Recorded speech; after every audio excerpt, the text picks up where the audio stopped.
这样的。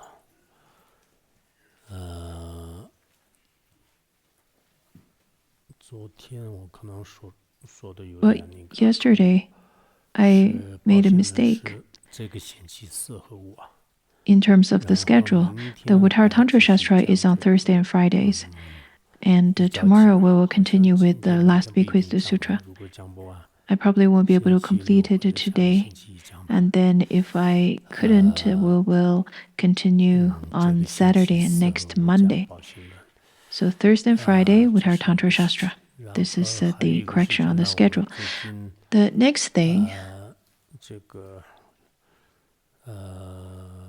觉目这边的话呢，以前一 the 直他们 Jomos 认为需要一个 here 辩论，然后这个 feel 前几 that 年一 they 直 need a 商量过好 place 多次，有时候我们商量 to 决定 have 是 debates. 有，有时候没有， After 是这样。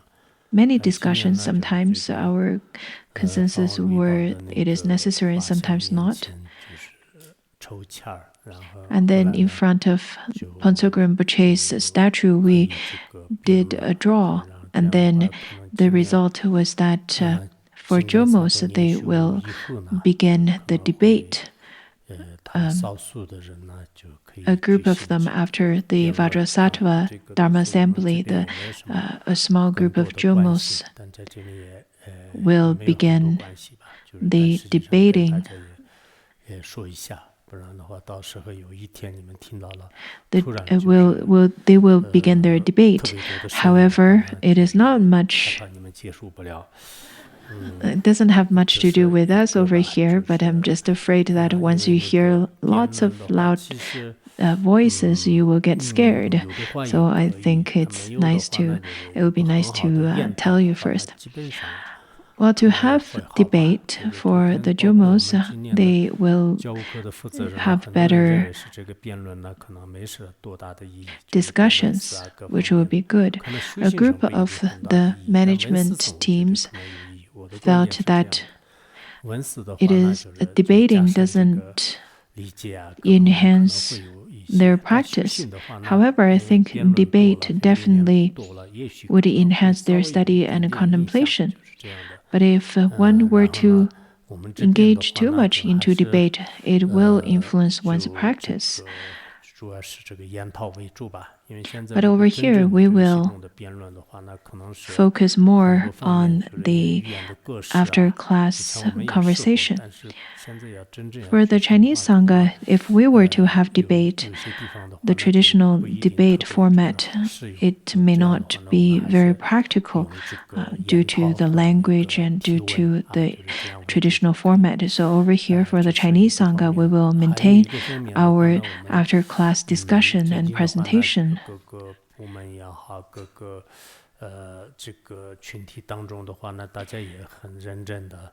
Also, 该发 I'd 新 like 的 to 该 mention 发新 that 的 in 该 different departments, 这个 the 文字的该文字 various 应该说 Sangha 是 members, 算 staff 是这个 members 气氛还比较不错啊，就 are 是 doing quite well 虽然 in 我这 terms 边 of 的话呢，就是 serving 现 the 在 Sangha 包 in 括 terms 讲 of 堂啊，就是 also 这些是现在还没 personal 有 practice and 还没有 studies. 正式，但可能到时候是不是有少数的人，就是可能我们原来的那些的 Though we 话呢，就是 haven't 如果 formally 从保险人 restart 开始， our 就可能少数的就是 after 分几个 class presentation 分几个 group 组啊，就 yet, 这样的话呢，就是一天有 maybe 少数的 in 这 the 个原 Uttara 来的这个 Tantra 名单为主嘛， Shastra 就如果有的话， class, 然后新 after that 新的 class, we 现在 will 是不加了，就 then 如果有的 continue 话， with our 咱们 after 也看 class 一下，就这 discussion 样的 group. 话呢， We will 就如 probably 果这 take 个原 rotas 来 or 的这 have 些 a 呢，就 few 是可 groups 能 over 是 there, but 有 not 少部 new 分啊，就来这个 not new 做 members 个 in 是 the 吧？那个 post 发供 class 养也可以，就是这个不是 presentation. 像以前那么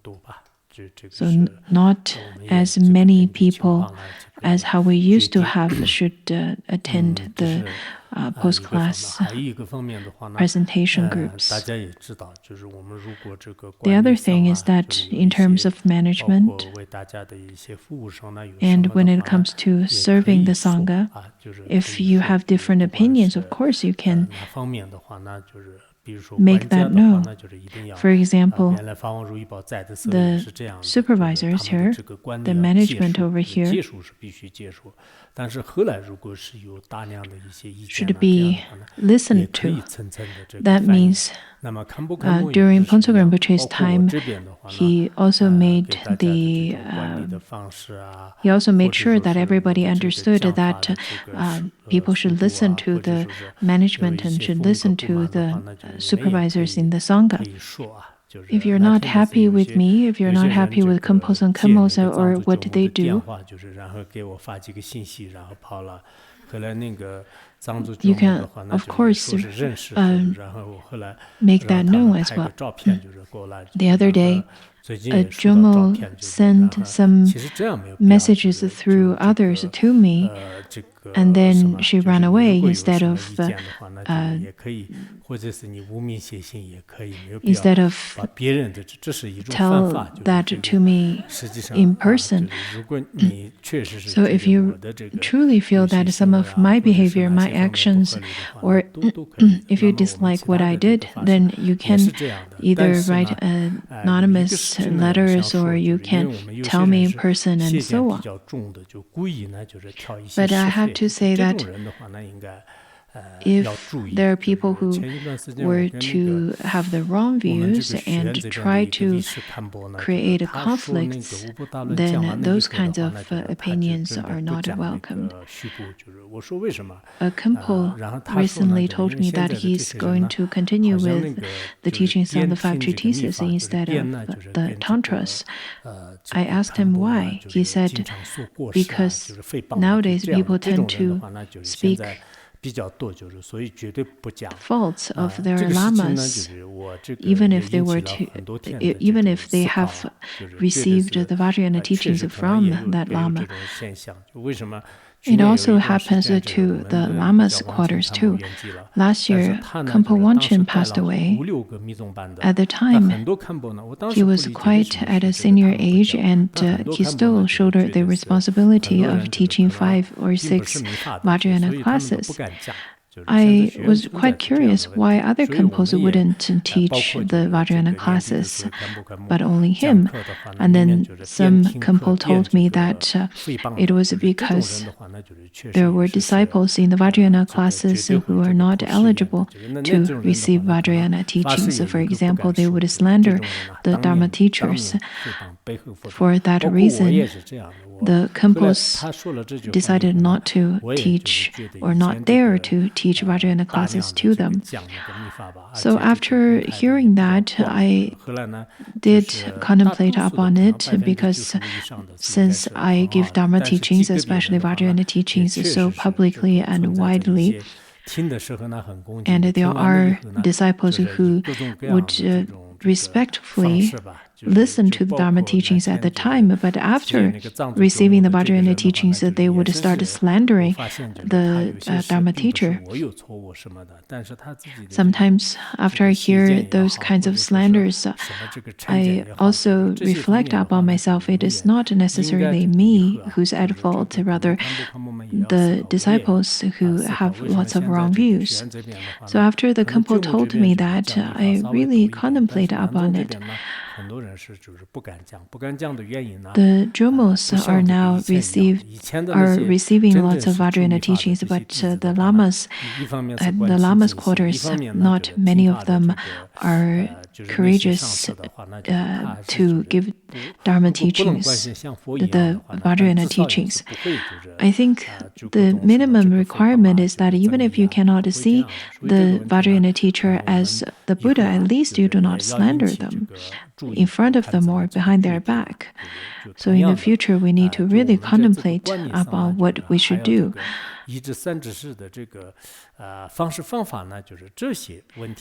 How can we resolve the issues of disciples not knowing how to rely on a spiritual teacher? If people are making decisions based on worldly rules. Of course, there are times that we should do that, but there are times that we should look at the situation with either the Sutrayana perspective or the Vajrayana perspective. If we can comply, of course we will, but we have principles. If the principle has been broken, then of course there is no way for us to comply with that. So it seems that we had to adjust some of our methods. Well, also, many of you who are staying here at the Chinese Sangha's quarters are not here with a proper permit. But in the past, we know that Master Nenghai, Master Fazun, and so on, in order to study the Dharma in the snowland, they had to go through lots of obstacles, and same as us. We are currently adjusting various kinds of methods of management, of studies and education. For example, what are the criteria and prerequisites for people to attend class and so on. When I am doing all of these, I disregard myself and try my very best to create favorable conditions for all of you. I really do not think of myself at all, but try to create the favorable conditions and situations for all of you. Maybe some of you have discovered that. I would return under the rainy weather and sometimes when it's hailing, and after I return I would right away get ready to give teachings.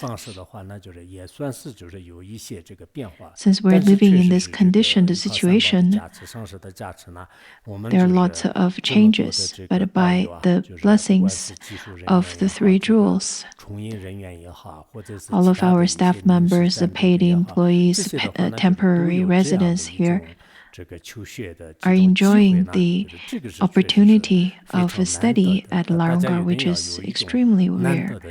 You need to generate that mind of cherishing this rare opportunity. Also, you need to understand that this is impermanent. Do not think that you will live here forever.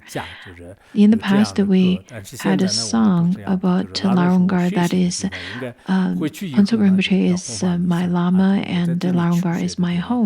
But nowadays, we do not encourage you to think in such a way at all, that Larungar is not your home. Larungar is in fact a place where you study, and then eventually you will go back to where you came from and then spread the Dharma. For example, Master Fa Xian and Master, lots of the great masters of the past who came to Tibet to study, they will return and then spread the Dharma. This is to give Dharma teachings. This is time to give teachings, right? Is it?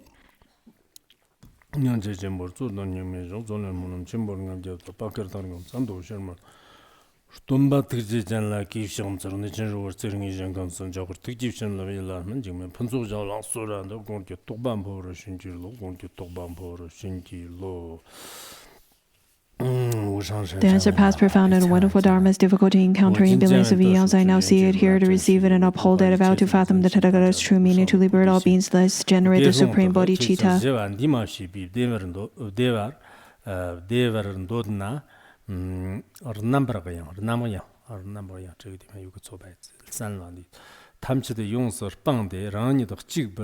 When be here the neighbor shago, Ganji when if then be Ganzana, Japshin Lasso, but Hanam Gigan, Yimker Gipi, Randang Janji, Tsonor Bande, Chigber neighbor, Chigber Wember neighbor Sha, Chigber Wember Nene, Dungurgi Ranjan Lab, Sambra Shago, Dungur Jivi Ranjan, Dungur Jivi Ranjan, Dungur Jivi Ranjan, Dungur Jivi Ranjan.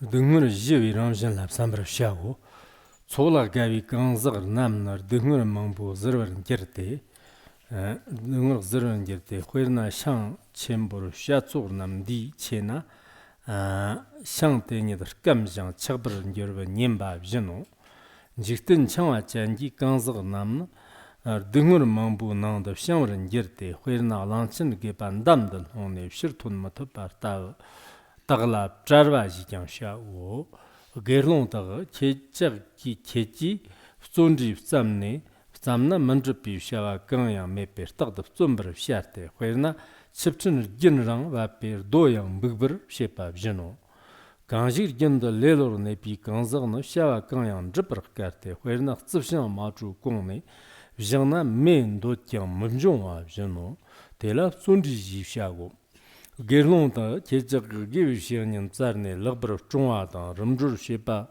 le janshi maftembar mafshago ganjig janshi tembi gangzag lan nyomong bi chongken gi alag marni per tagda rang semla janshi ji zambar shago ganjig janshi nyambi gangzag no yondan tamchi jang nyambar gerwa yeno janshi ji nirtum janshi ji nibar top dan da gerna 도피 용던 도용 링이 총kenji charta jigyan dedak ki nopra manjerde khoirna kochub gubi gangza yirda jigyan jigba me pa bjino dela chansi menim ba ji xiao to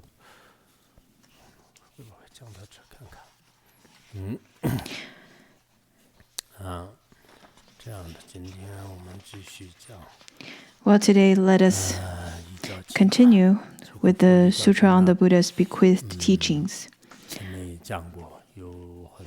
In fact, as we stated earlier, many great masters had made commentaries on this particular sutra.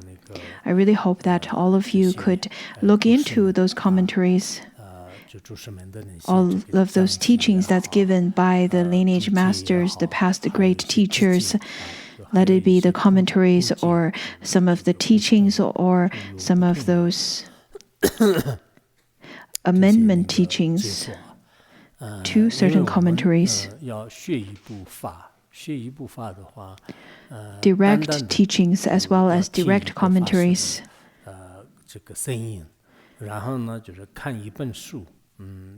There are many different explanations and different commentaries. Whenever we study any kinds of Dharma teachings, if we were to only listen to one voice, reading one book, listen to one teacher, that's definitely not enough. We have to look for more reference books.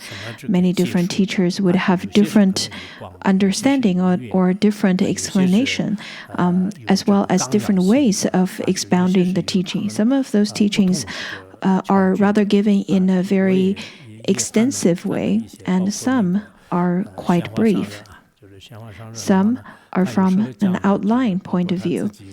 There are different pith instructions. I've also looked into Master Xuanhua's commentary, where he gives lots of teachings in terms of this sutra, and his teaching style was definitely more extensive. He also talked about his personal stories and so on and so forth.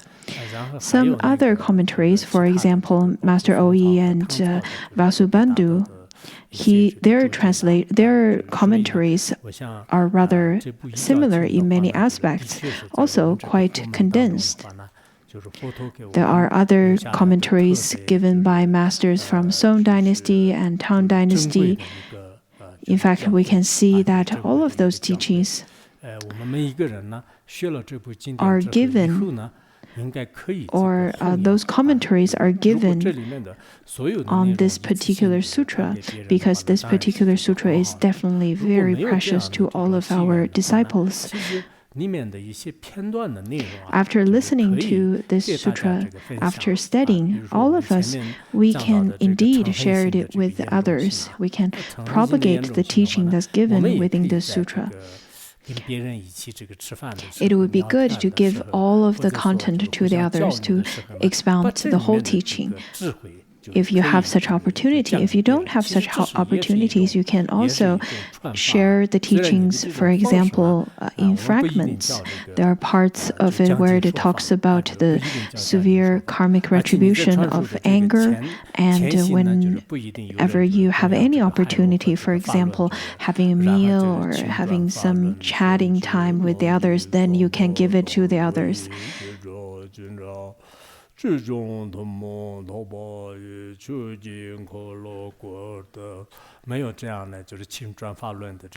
Maybe you don't get others to chant that verse and ask you to give the teachings of the Dharma. It would be really odd to hold a conch at the same all the time and then ask people to give the Dharma teachings at all times.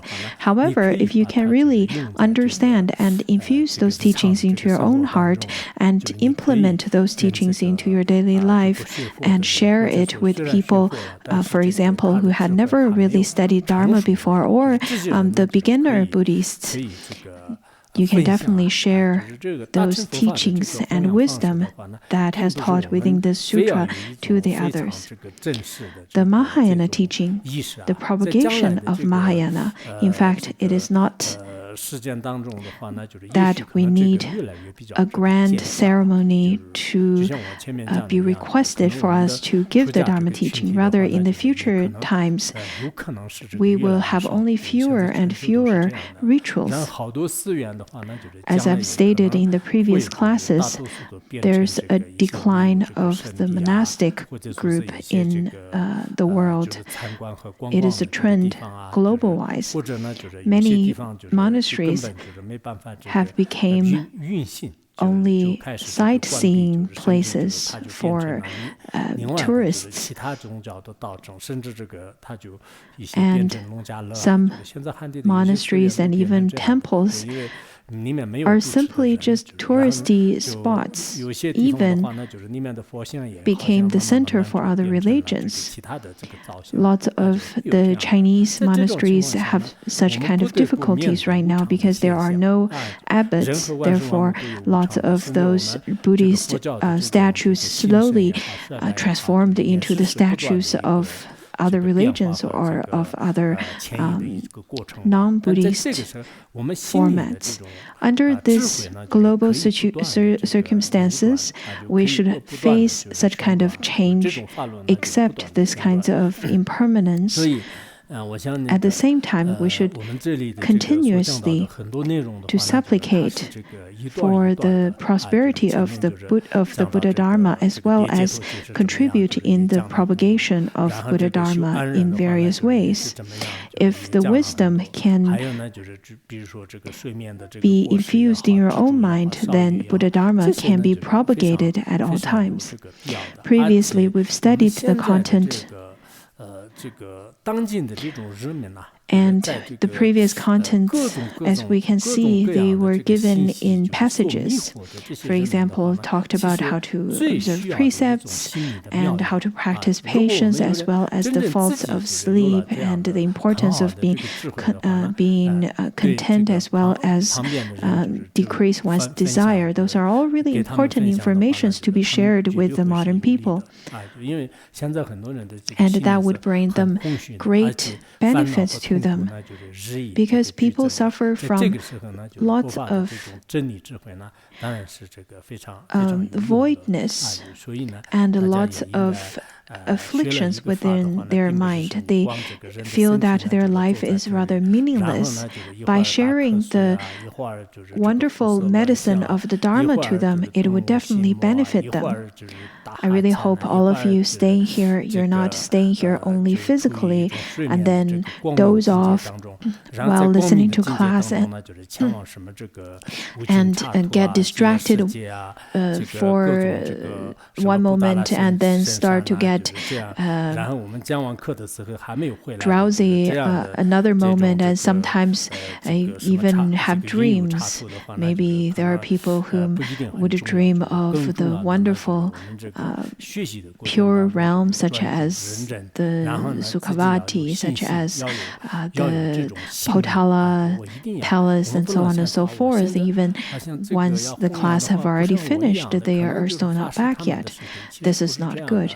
What's really important is that while you are engaging in study, you have to pay complete attention. You have to be very focused. Have faith in yourself, as well as have strength in your own mind as well. You have to have faith that, in fact, propagating the Dharma is not only the responsibility of the Dharma teachers, it is also of your responsibility. Yesterday, I saw that there's an old man who's 100 years old, and he's still engaging in translation.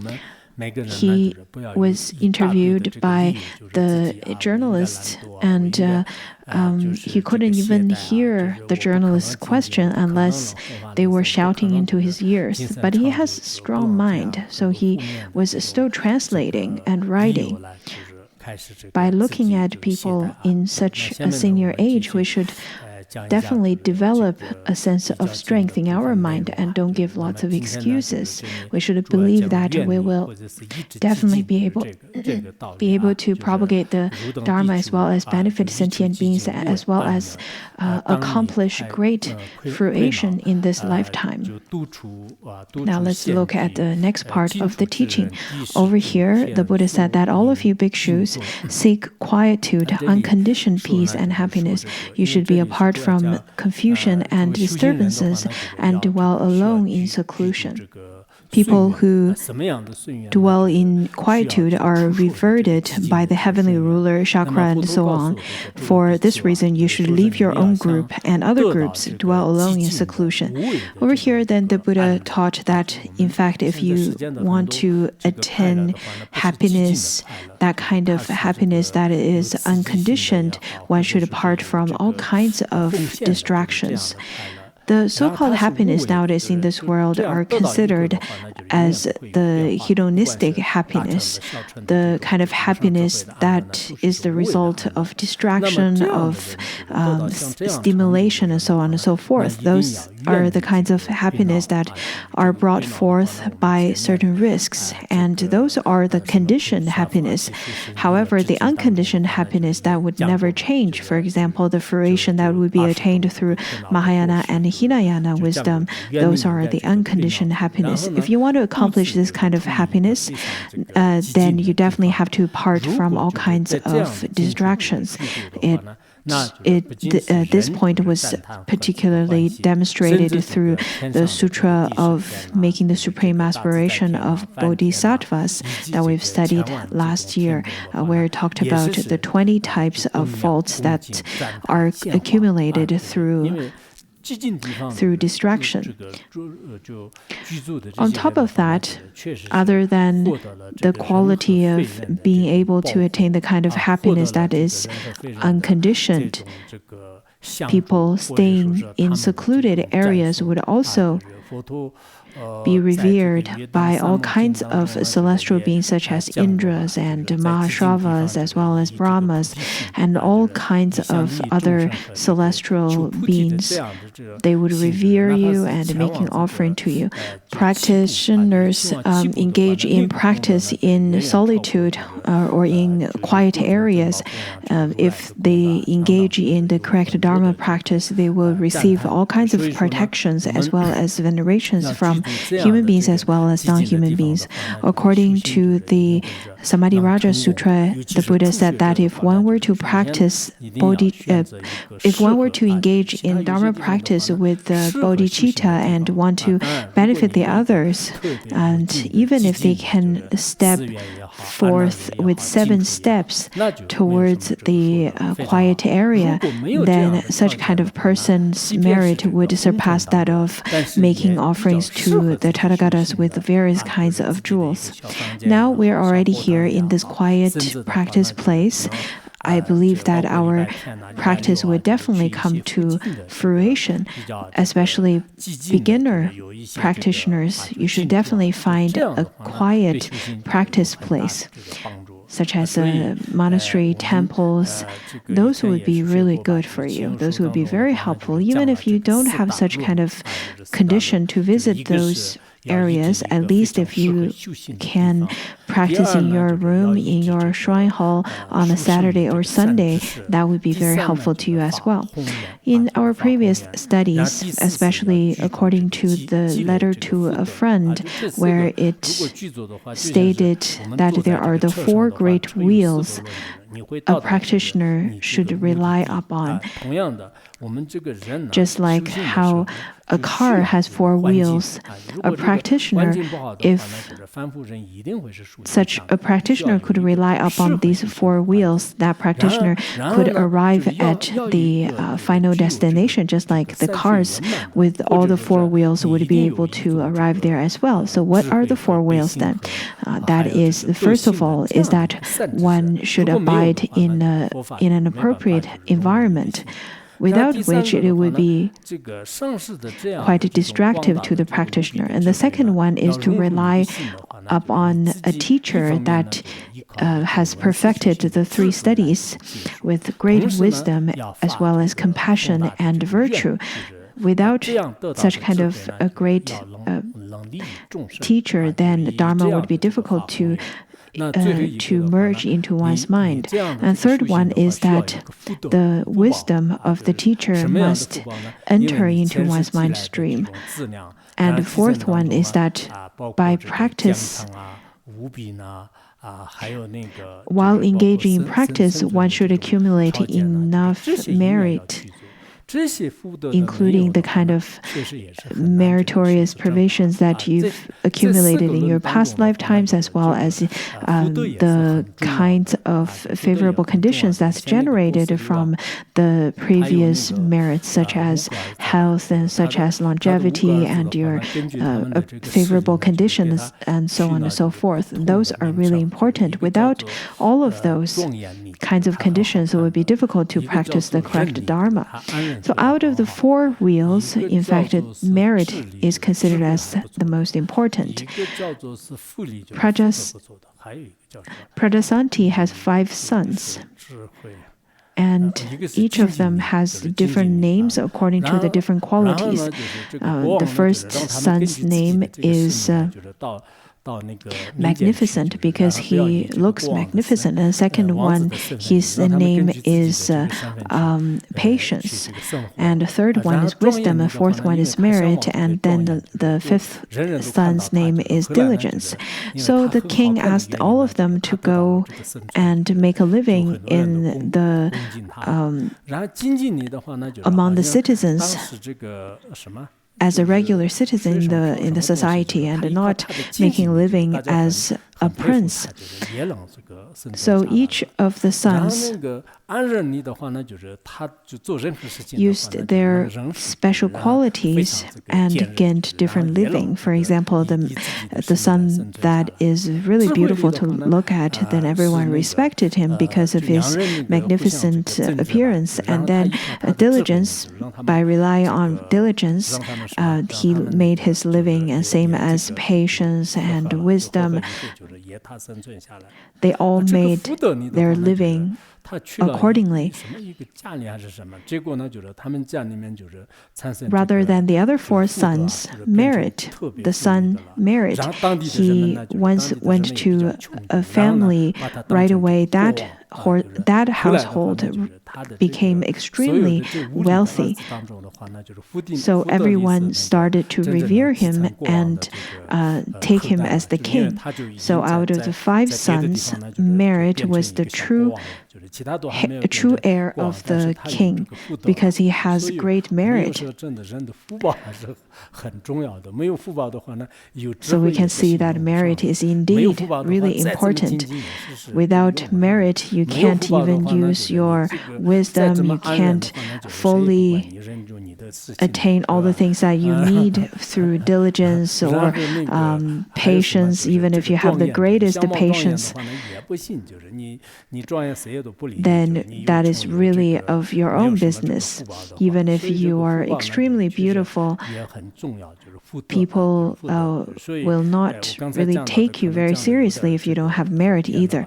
Therefore, merit is really of the most important out of the four. I think I got a little bit astray. Let me get back to the topic.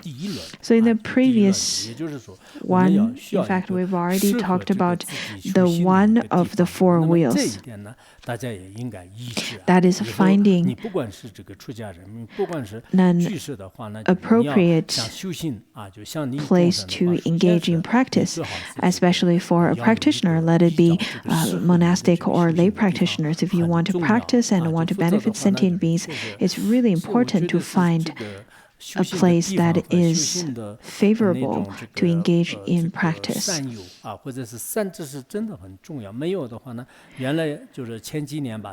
On top of that, spiritual friend as well as a good spiritual teacher is also considered as of great importance as well. In the past few years, I know that some of our Sangha members, they engage in great practice in various areas, but later on, because of different reasons, because they couldn't really rely on an appropriate environment or favorable environment, and they don't have any spiritual teacher or friends to rely upon either. And out of those two major reasons, they somehow retrogressed and then fell back into the ocean of samsara. After hearing about that, after hearing that they stopped their studying and practice, I think it's really important for us to contemplate upon those different conditions. There are people, however, because they have rather a sturdy mind and they persisted through various adverse conditions and persevered through their diligence. So, as mundane beings, I understand that there are people whom had given up, and there are the ones whom probably started the teaching with, or started practice with great enthusiasm. However, slowly, because of the favorable conditions, start to wane, and they would retrogress from the path. I've seen lots of situations like such. Some people say that in terms of feng shui, in terms of the location of the temples and the monasteries, in fact, they all abide in the best scenic sites. And it has certain reasons behind it. It is because people all seek and long for quietude, including the quietude on the outside as well as on the inside. If you were wanting to find the inner quietude, you have to have some help from the exterior quietude as well. However, the centers and monasteries as well as temples, because of their beautiful sceneries, this particular quality attracted many tourists, which then somehow brings adverse qualities to the practitioners, because we can see that because many people pay homage to those sites as well as lots of tourists, some practitioners, though practicing in caves, engage in retreats. However, many cameras are just on the outside of the cave. Then it will be very difficult for them to engage in meditation. They have to change to different other places. Not sure how the quietude or how the environment of quietude or practice place would become later on. But even if we can't find anything else, we can still set up one for ourselves. There are some simple houses, as long as there's water and washroom, and then you can engage in practice over there. You can buy whatever vegetable You can probably keep some vegetables there, and then it will be sufficient already, as long as you don't use cell phones too much. And then the Buddha continues to say that contemplate on the root of sufferings, and if you delight in crowds, you will undergo much afflictions. The Buddha said that it would be the best to contemplate the sufferings that's brought from your retinues and your kings and family members and friends. Otherwise, they would bring about lots of afflictions as well as distractions. Not only we should apart from the family and friends and all of those kinds of crowds, we should apart from any kinds of crowds, even acquaintances and people that we don't know. Without parting from the crowds, then it's very difficult to avoid all kinds of distractions.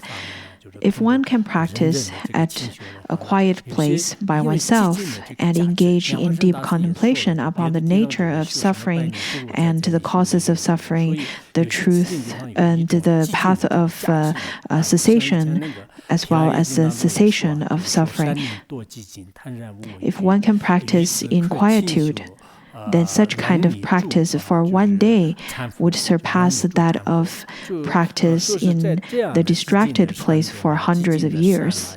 Because a quiet place definitely have certain blessings. According to Vinaya Sutra, it says that because the mountains and forests have such kind of power of quietude, therefore that would bring forth the fearlessness and ease in practitioners. If one can practice in such kind of quietude with diligence, then one can definitely be unfettered from all kinds of afflictions. So, if the practitioners could part from all kinds of fetters of the 5 poisons, then one will not be born in the samsara, and vice versa. For example, if you were to have desire, then such kind of desire would lead to the rebirth of being reborn in hungry ghost realm, and anger would lead to rebirth of hell realm. Ignorance would lead to the rebirth of animal realm, arrogance, celestial realm, and doubt, human realm. So we can see that humans definitely have lots of doubts, much more so than animals.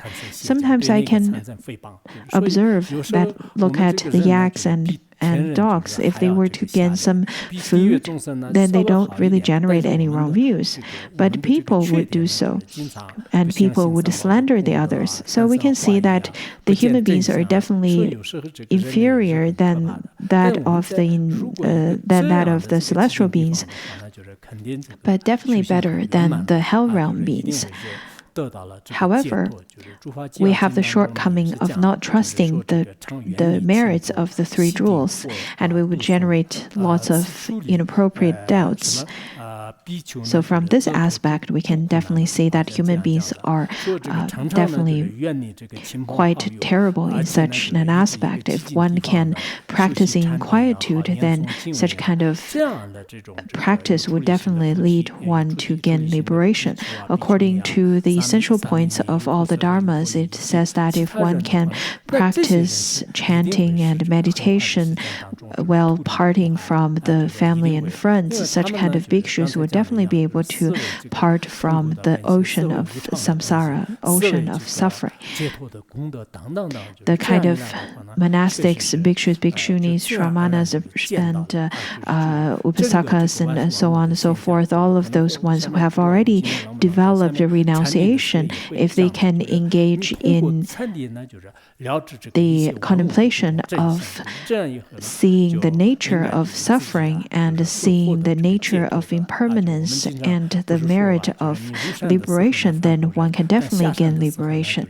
Later, we'll also study about how meditation and samadhi could lead to seeing the truth of all phenomena, which would lead to full liberation of oneself.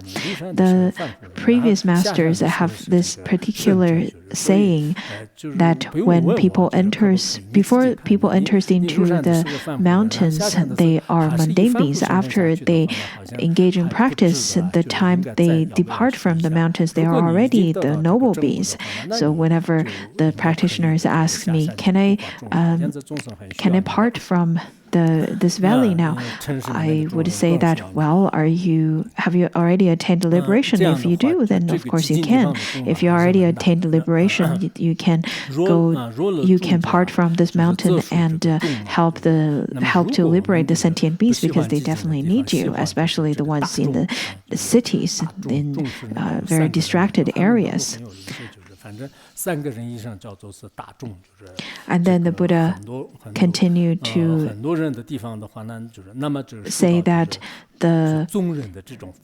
in the crowd, if one were to be in a crowd,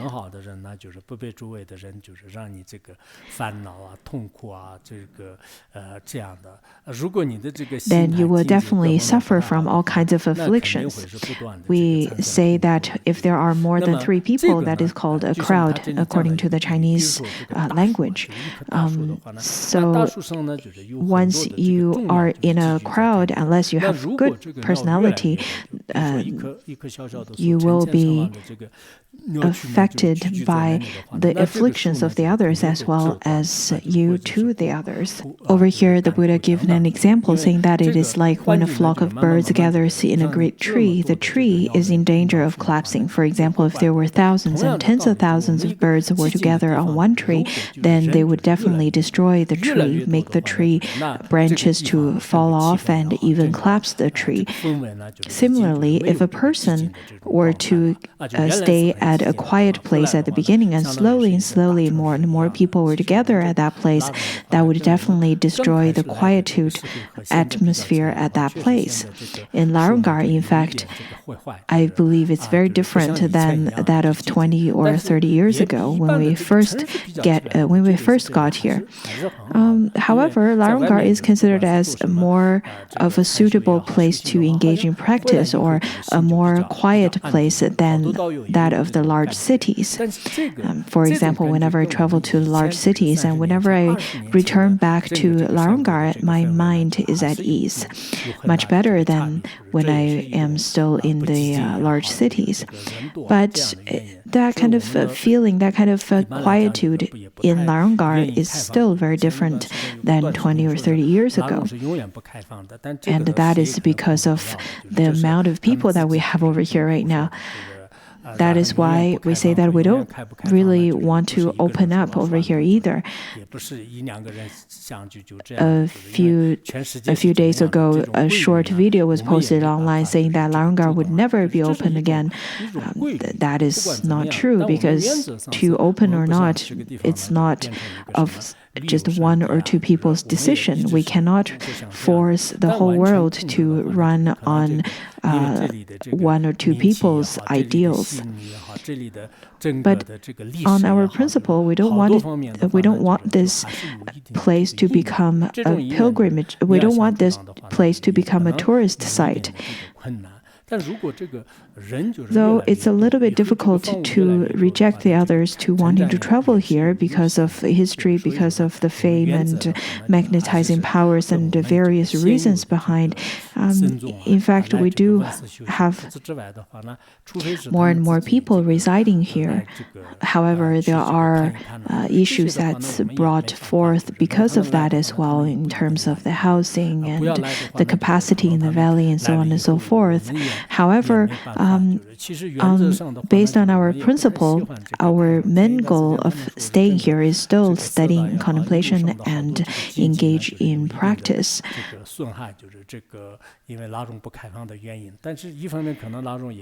We don't really want to open up to the tourists right now. However, as we heard that, in fact, around the Sutra area, because of the control under the during this pandemic time, lots of the business suffered quite a bit because of the constraints of tourism. But I think this kind of constraint is good for the monastery because we don't really have lots of people would go out and travel about, nor have others to travel to here and to make everything really, and make the atmosphere really noisy. We, in fact, do not provide the service to outside. We do not provide we're not professional in such a manner. It would be good to not have that many people because we have very limited capacity in terms of hosting people. We don't have enough, for example, washrooms and water and residents. Therefore, it would be better for us not to have so many guests. Though that some of those stores may not make lots of money, but over here, everyone staying here are still enjoying this quietude and engaging in practice. People would feel that, oh, it's been so long, I really don't want to stay here anymore, I want to travel a bit. But there is, if you remember, there is the 3-year, 3-month, and 3-day retreat for the genuine practitioners. So if we're just abiding here for a few months, it should be perfect for us to engage in retreats. But for people without such kind of practice insights, then they would want to get out and they want to travel around, just like certain countries, because of the pandemic, they had to be under lockdown, and very quickly they have to open up again, and then under lockdown again because of this quick spread of the virus. But as practitioners, if you can't go out, it's perfect because you can just put down your curtains and then practice in contemplation and so on. That would be really great. In fact, for myself, I feel that wherever I live, wherever I would pass away, I'm fine. I've already engaged my whole life in practice, then wherever I would die, I'll be fine with that. There are people who told me that it would be best not to die in a hospital, but I feel that wherever this physical body would be at the time of death, it would be fine for me. Similarly, wherever you would stay, it's fine as well. Even if it's in a quite beaten up hostel, that would be fine as well. In my journal, The Footprints on the Journey, I once wrote that in order to receive Pongsu Rinpoche, back then, a group of us stayed in a hostel that costed only 5 RMB per night. And I felt that was really great too. I remember that I could hear the snoring from next door, and I can even see whatever is displayed in the next room as well, because the whole house was all quite tethered. So I really believe this is also a kind of practice. Many of our fellow practitioners, on one hand, I feel that they do have lots of diligence in terms of the effort.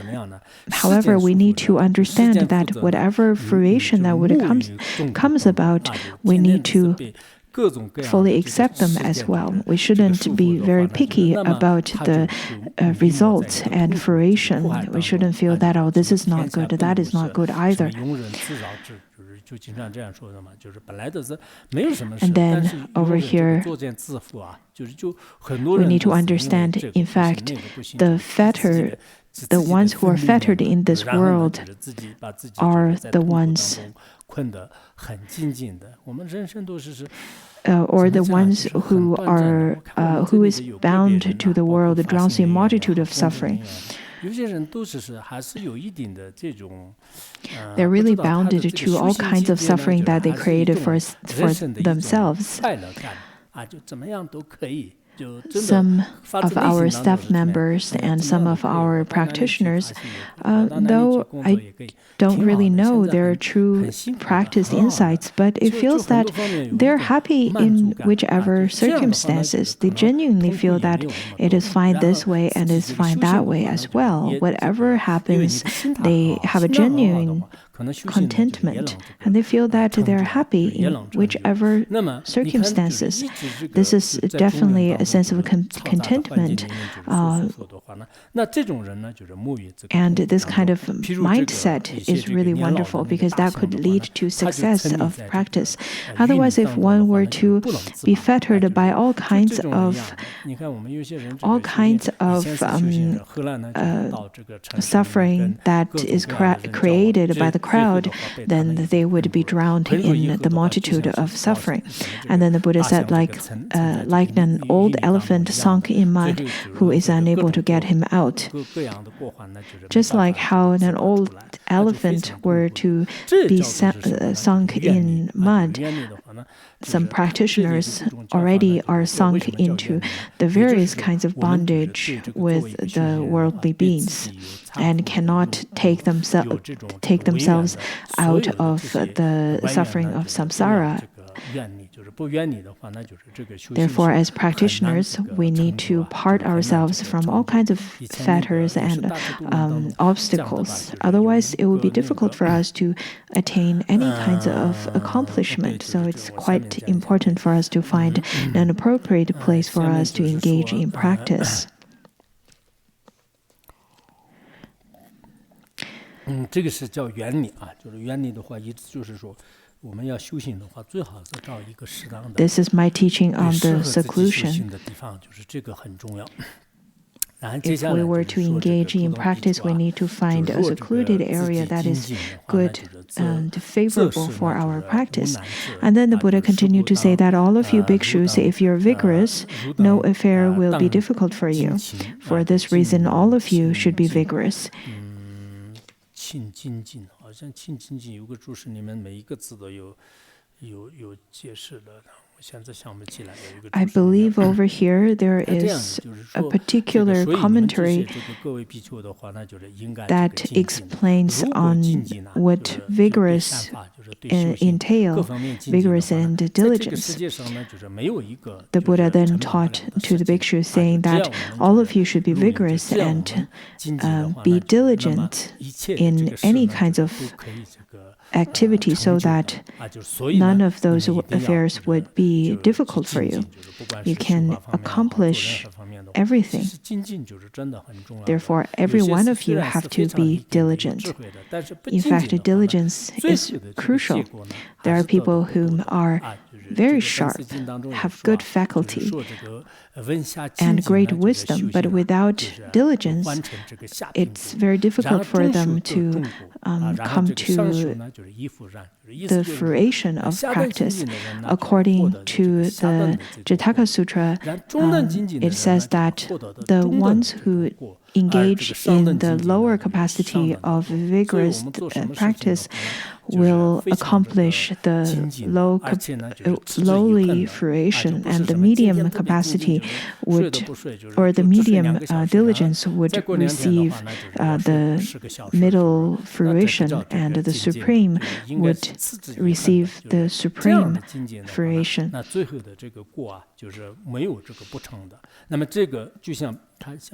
Whatever you practice, whatever you do, you should do it with great diligence and persistence. Otherwise, if you were to be diligent for one day and sleep for only 2 hours, and then after 2 days you sleep for 10 hours a day, that is not diligence.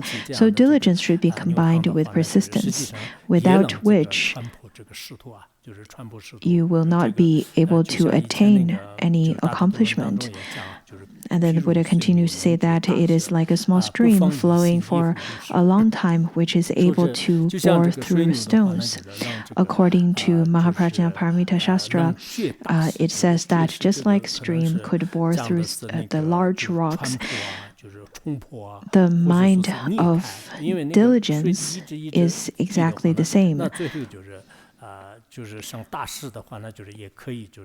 drops of water can bore through rocks if it continuously to drip on that spot. I remember that there is one particular shrine hall in Mount Wutai. It is called the Temple of Water Drops, because there is a water drop dropping down throughout day and night and through all 4 seasons. Some said that this is the wisdom nectar bestowed from Manjushri, and some said that this is happening because of the blessings of the Naga king, and some said it's because of the shingles on top of the roof is very special, and that is why it happens. But there are different stories and different ways of interpreting it. And because the water kept on dripping, even if it's not raining over there, many rocks were borne through. I haven't been there for many years. I went there 2017, to 1991, and 1987. And there was once that I went there around the time, around winter, when there was a big snow. It was back in 2007.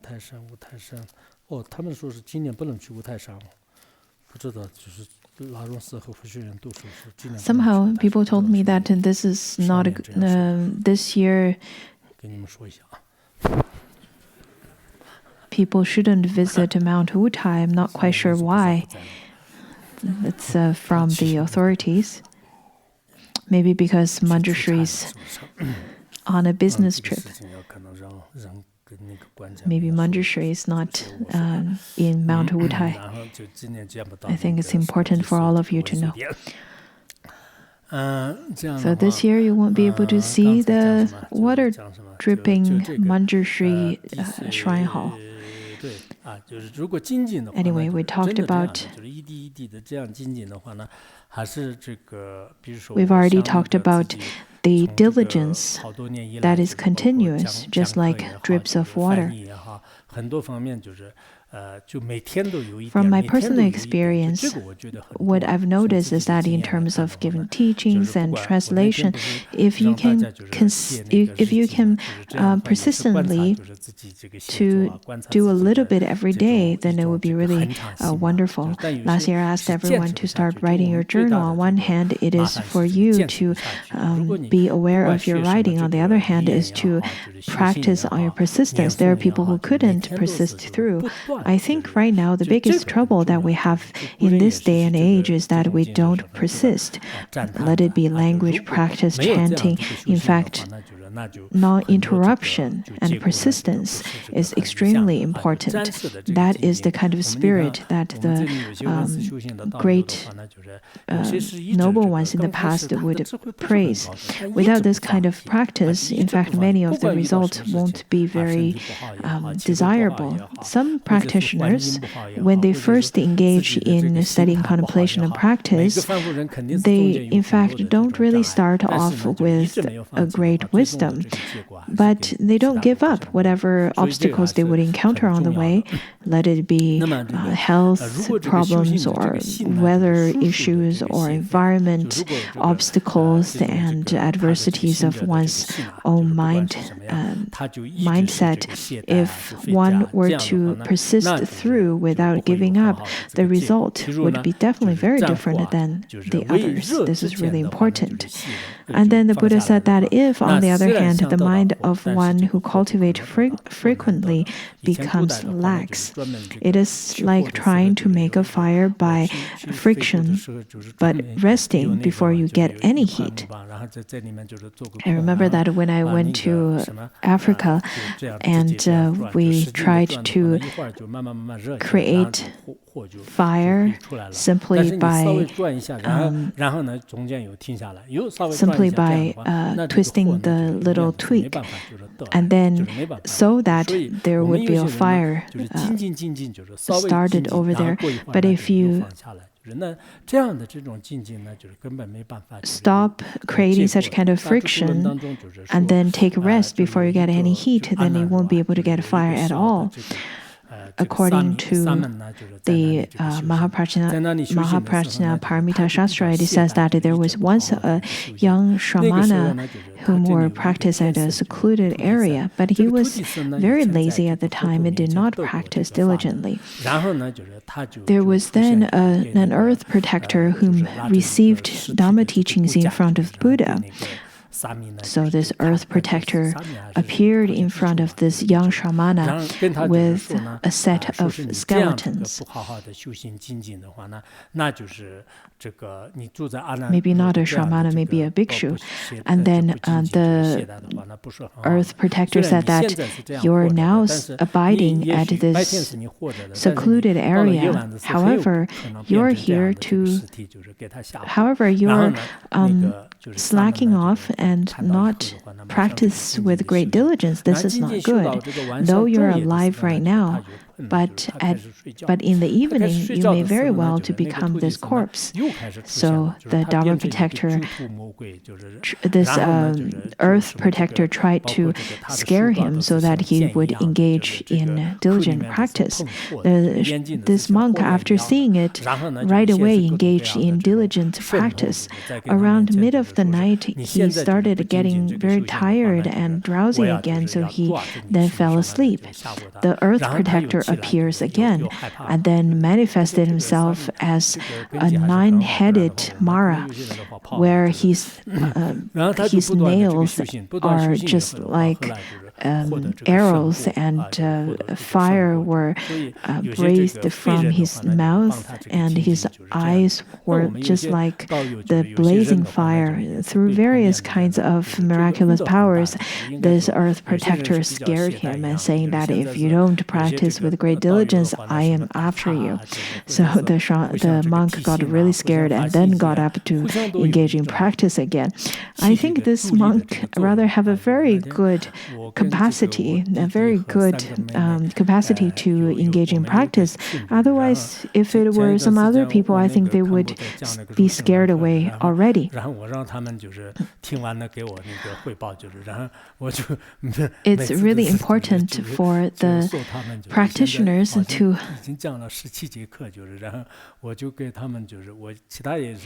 It's quite important for the practitioners to remind each other, for example, to form a little group.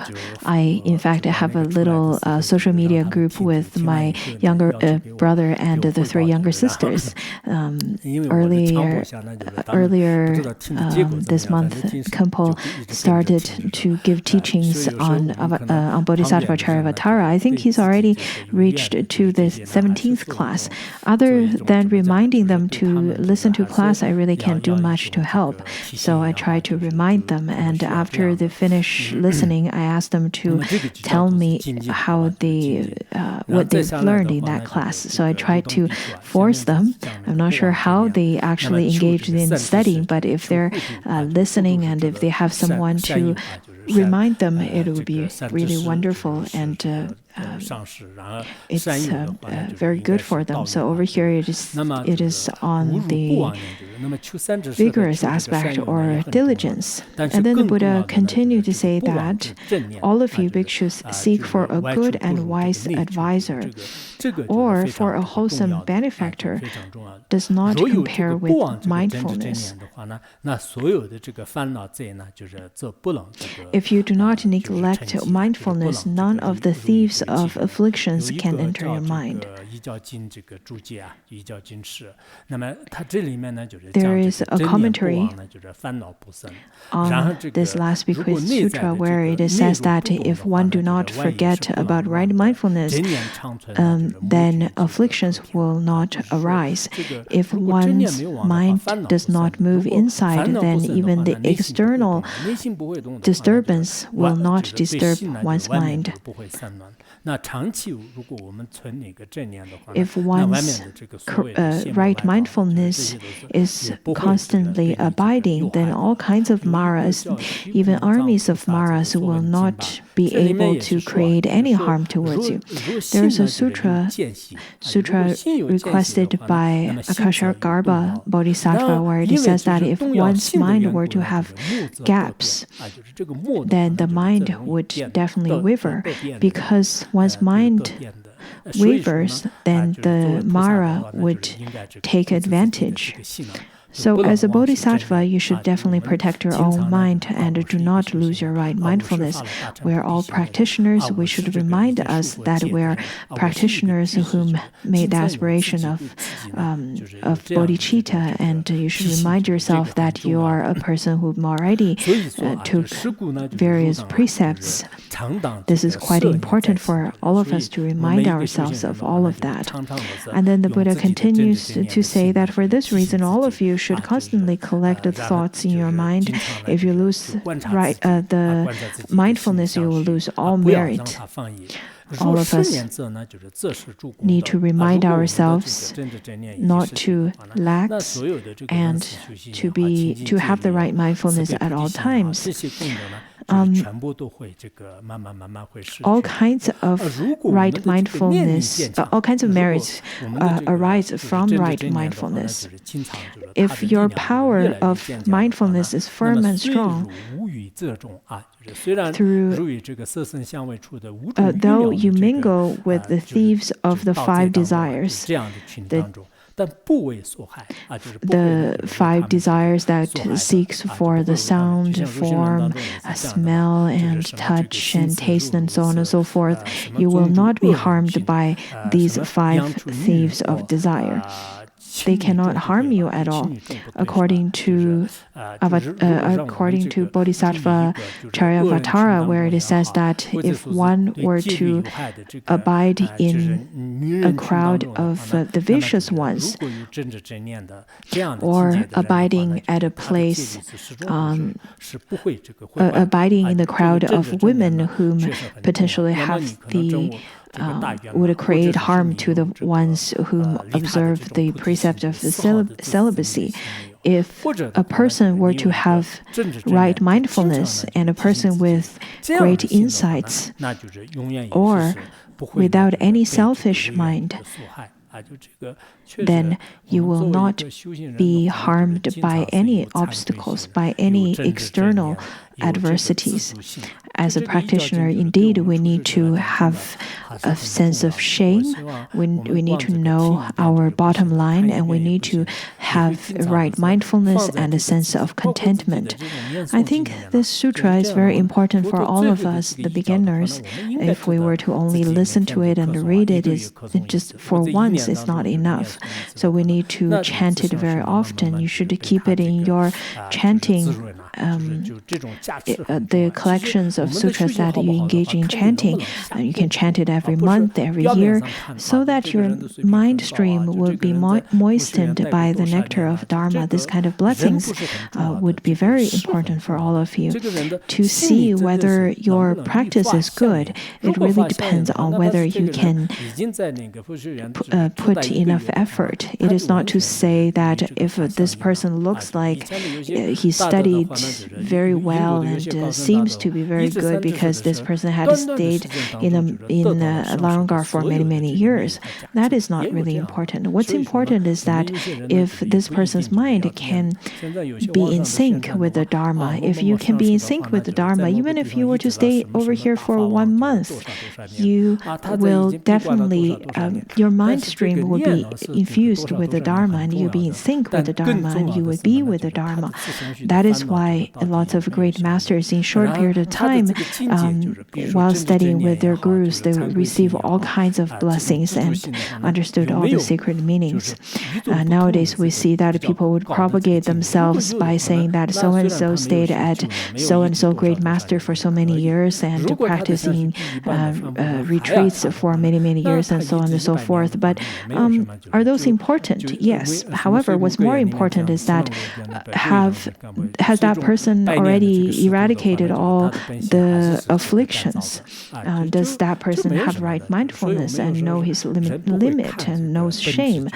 Just as it is said in the aphorism of water and wood, where it says that the rocks, though staying in the water for hundreds of years, are still dry. So we shouldn't just look at the surface, we should look at the nature of it. And then over here, the Buddha continued to tell another metaphor where it says that just like if a person were to wear a battle-wearing armor, will not be harmed by any afflictions. So you should have nothing to fear. This is the teaching on the right mindfulness. Don't lose your right mindfulness, then you'll be firm and strong.